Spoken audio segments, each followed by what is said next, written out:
Is to remove the negative battery cable from the battery. Now after we do that, we want to remove these 4 8mm headed bolts that secure this kick panel on. 1 here, there, and then 2 up here. So we're going to remove those now.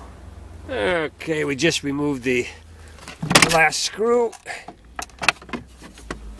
Alright, we're just going to let that hang right down there. That will give us enough of room to get the bottom column cover off. We have 3 T20 bolts that secure this bottom cover on.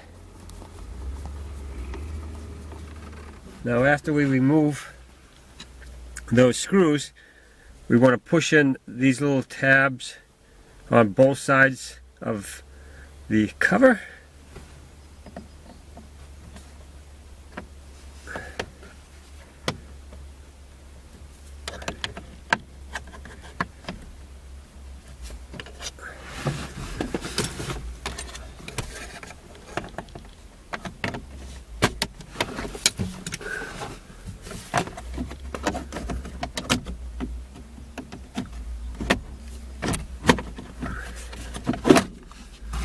Okay, there's the bottom cover all off. Next thing we want to do is turn our key to accessory and then turn the wheel 90 degrees from its normal position to the right, just like that. Here is the release button right there.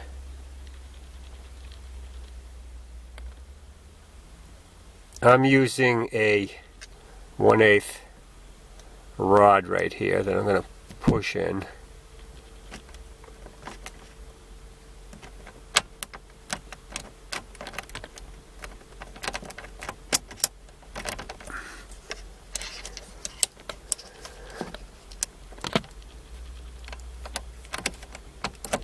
There we go. Got it.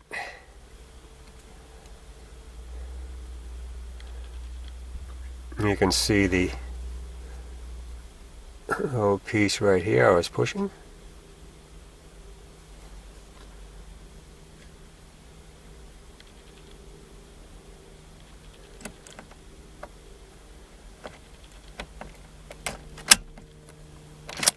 There. So that's all there is to removing a ignition lock cylinder on a Ford Focus.